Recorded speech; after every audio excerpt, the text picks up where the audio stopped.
Vous pensez que les réseaux sociaux ne sont pas faits pour vous. Vous avez tout essayé et pourtant rien n'a fonctionné. J'ai peut-être la solution pour vous. Je me présente, je m'appelle Laura de La Faille de Guerre et je suis votre spécialiste réseaux sociaux. À travers des vidéos que je vais publier gratuitement chaque semaine, je vais vous permettre non pas d'obtenir des millions de fans chaque semaine qui ne vous serviront à rien, mais bien de créer une communauté engagée, composée de fans qui vous ressemblent et qui deviendront rapidement vos futurs ambassadeurs. Je vous conseille de vous installer confortablement, car à présent, c'est l'heure de votre consultation digitale.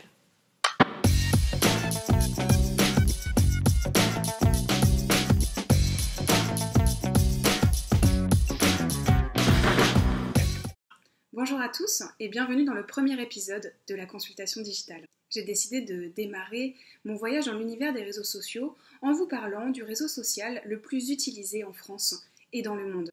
Je vous parle bien entendu de Facebook. D'après une étude qui a été réalisée par l'agence de communication Tease, nous avons très exactement 2,3 milliards d'utilisateurs actifs dans le monde et 35 millions d'utilisateurs actifs en France. Il n'est donc pas étonnant que plus d'1 million d'entreprises soient aujourd'hui présentes sur ce réseau social pour présenter leur activité. Mais qu'en est-il de vous ? Aujourd'hui, pour performer sur un réseau social comme Facebook, la première question que vous devez vous poser, c'est quelle page je vais créer ? Car il existe aujourd'hui différents types de pages qui répondent à des objectifs bien précis. Vous avez la page personnelle, la page entreprise, vous avez la possibilité de créer un groupe, de créer un événement. Vous avez également la possibilité de mettre en vente vos produits directement sur le marketplace de Facebook. Donc le but aujourd'hui, ça va être de choisir la page la plus adaptée pour présenter votre activité et faire en sorte d'engager une communauté active.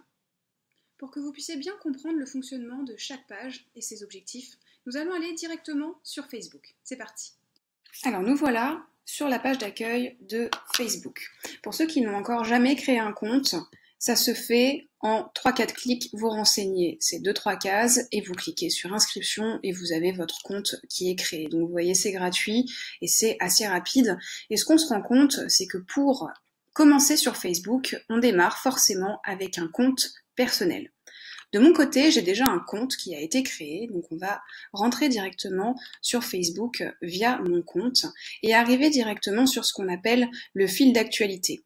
Mon fil d'actualité qui défile actuellement, c'est un fil qui comprend en fait les posts de mes amis, ceux avec qui je me suis connectée, et des pages que je suis. Donc vous voyez qu'il y a plusieurs articles qui défilent selon l'actualité des entreprises et des personnes que je suis. On va commencer du coup par parler de la page personnelle. Donc ce qu'il faut savoir, c'est que une page personnelle, pour ne pas passer par 4 chemins, c'est une page où on raconte sa vie. C'est une page qui nous permet de se connecter avec nos amis et de continuer à garder contact avec eux en partageant tout simplement notre quotidien. Donc quand on est un entrepreneur et qu'on a envie de présenter son activité, le mieux, c'est d'éviter de passer par la page personnelle. Parce qu'encore une fois, sur une page personnelle, on va raconter sa vie et pas celle de son entreprise. Donc il faut vraiment éviter, quand on veut présenter son activité, de passer par une page personnelle. Au niveau de la présentation, j'ai accès à quoi ? J'ai accès à mon journal, j'ai accès à quelques infos qu'on peut retrouver ici, j'ai accès à la liste de mes amis, des photos, et puis des vidéos, les musiques, enfin vraiment tout ce qui touche à la personne. Moi, je n'ai qu'un compte Facebook aujourd'hui que j'utilise pour gérer l'ensemble de mes comptes professionnels. Donc, au final, je ne parle pas de ma vie sur ce compte. Et ce qu'il faut savoir, c'est que je suis connectée aujourd'hui avec 956 personnes. La plupart, je ne les connais pas. Ce sont des personnes qui m'ont tout simplement demandé en tant qu'ami, pour finalement m'envoyer d'autres demandes pour rejoindre par exemple des pages professionnelles. C'était peut-être une technique avant, mais aujourd'hui, il y a d'autres façons d'amener des personnes que l'on ne connaît pas à rejoindre une communauté, et ça on le verra tout à l'heure à travers une autre page qui est vraiment plus dédiée aux professionnels. Donc vous l'aurez compris, la page personnelle, c'est une page qui ne doit pas être utilisée pour parler de son environnement professionnel. Et pourtant, on va le voir, malheureusement, il y a beaucoup de professionnels qui utilisent cette page pour présenter leur activité. Et ça touche vraiment aujourd'hui tous les secteurs. On va regarder, j'avais regardé moi dans la couture, quand on tape sur les profils de personnes, ça c'est une page d'entreprise, ce sont des gens qui m'ont ajouté d'ailleurs, parce qu'on est connectés ensemble, mais je ne les connais pas. Là, on voit encore d'autres sociétés, ça touche le secteur de l'immobilier. Hop là, si j'arrive à l'écrire, je vais pouvoir vous montrer également. Voilà, dans le secteur de l'immobilier, on en a pas mal. D'ailleurs, petite histoire, je travaillais à un moment pour un agent immobilier de chez IAD qui avait créé en tant que personne une page pour présenter son activité.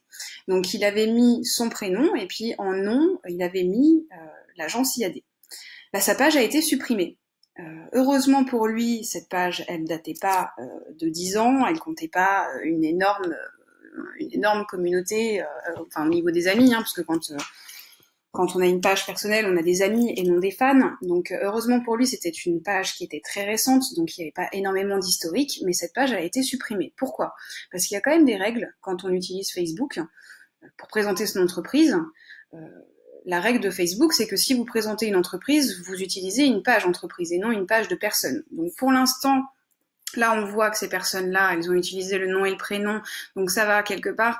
Ça passe parce qu'elles ont mis immobilier peut-être entre parenthèses. Bon, après, c'est peut-être juste une question de temps. Hein. S'il faut, la semaine prochaine, Rémi Tavares de l'agent immobilier Prestige à Fontainebleau, donc IAD, peut-être ce profil va disparaître parce que d'un coup, Facebook va faire le ménage et il va décider d'enlever tous ces profils-là du jour au lendemain.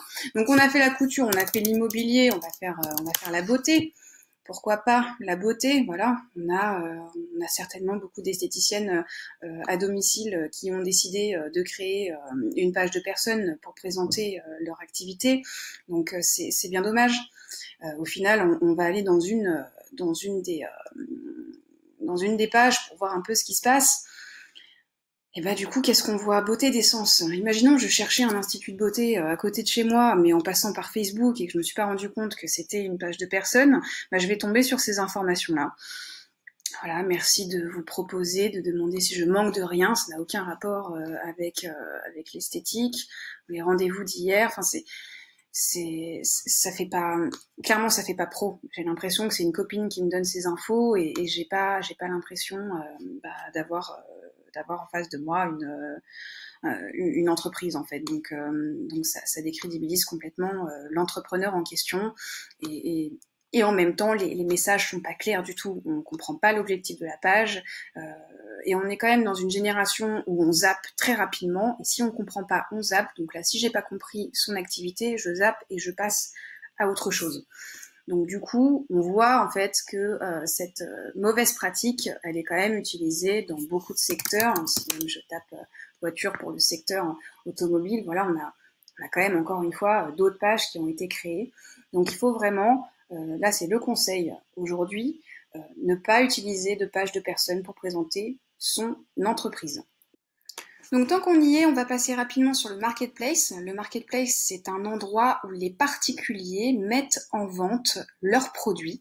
Donc vous l'aurez compris, rapidement, on va pas passer 10 minutes là-dessus, mais étant donné que c'est un lieu qui rassemble les particuliers, les professionnels n'ont pas leur place. Donc le marketplace, moi je vous conseille également de l'oublier. On va maintenant passer à la partie la plus intéressante qui est la page professionnelle. Alors pour illustrer la page professionnelle et tout ce qu'on peut y faire, je vais vous emmener sur la page pro que j'affectionne le plus aujourd'hui, qui est l'un des comptes que je gère, qui est le compte de Planners. Donc Planners, c'est une page professionnelle qui a été créée pour mettre en avant l'activité de Planners, qui est une plateforme qui référence l'ensemble des wedding planners dans toute la France. On voit clairement la différence entre une page personnelle et une page professionnelle. Là, j'ai un accès à un espace pub, à une boîte de réception.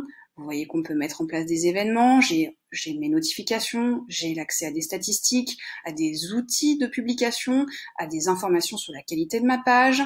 J'ai une section aide également. On voit que j'ai un espace boutique, que, encore une fois, j'ai la possibilité de créer des événements, que j'ai la possibilité d'ajouter un groupe, d'avoir des avis sur ma page. Donc on est sur une page qui est clairement plus complète et beaucoup plus adaptée à la présentation d'une entreprise. Pour créer une page professionnelle, c'est très simple. En 2 clics, vous allez sur la petite flèche qui est ici. Vous allez ensuite sur Gérer les pages, ce qui va vous emmener dans une nouvelle fenêtre et vous allez cliquer sur Créer une page. Ça sera ensuite très simple de créer votre page. Vous choisirez si vous êtes une entreprise ou une marque, une figure locale ou publique, et vous n'avez plus qu'à démarrer et à suivre les instructions. Donc je reviendrai sur la création d'une page Facebook dans de futures vidéos, mais vous pouvez constater clairement qu'on n'a pas accès aux mêmes informations. Donc tout à l'heure, je vous parlais de la possibilité d'inviter des personnes que vous ne connaissez pas à rejoindre votre communauté sans avoir à passer par l'ancienne stratégie qui consistait à créer une page personnelle pour inviter une tonne de personnes qu'on ne connaissait pas à devenir notre ami, pour ensuite l'inviter à rejoindre une page professionnelle qu'il ne connaissait pas. Donc c'est le petit tips du jour que vous allez pouvoir appliquer si vous avez une page professionnelle et que vous voulez arrêter l'ancien système. Je vais prendre tout simplement la première publication qui me tombe sous les yeux, donc celle-ci, pour vous montrer comment on le fait en 2 clics. Donc vous avez toutes les personnes qui ont réagi à votre post et vous avez juste en fait à cliquer dessus pour voir la liste qui apparaît. Et en fait, les personnes qui sont en attente, c'est les personnes que j'ai invitées à rejoindre la page au nom de ma page et non en tant que personne, qui sont en attente. Et ça, ce sont les personnes qui m'ont rejoint par la suite et donc qui aiment déjà la page. Si vous avez des personnes qui n'ont pas encore rejoint la page et qui n'ont pas encore reçu d'invitation, le petit carré qu'il y a là, dessus, il y aura marqué invitation et vous n'aurez plus qu'à cliquer dessus. Et c'est beaucoup plus attractif et c'est beaucoup plus engageant de demander à une personne qui a déjà réagi à l'un de vos posts de suivre votre page. Et c'est comme ça qu'on arrive à atteindre une communauté de plusieurs centaines de personnes, plus ou moins rapidement, avec cette astuce-là qui n'est pas intrusive. Parce que si vous voulez avoir une belle notoriété, si vous voulez avoir une belle image, il faut éviter d'être intrusif. La communication, elle est déjà assez intrusive comme ça aujourd'hui. On est exposé en permanence à de la publicité. Donc, il faut encore se mettre en tête que quand on est sur Facebook, c'est pour se détendre.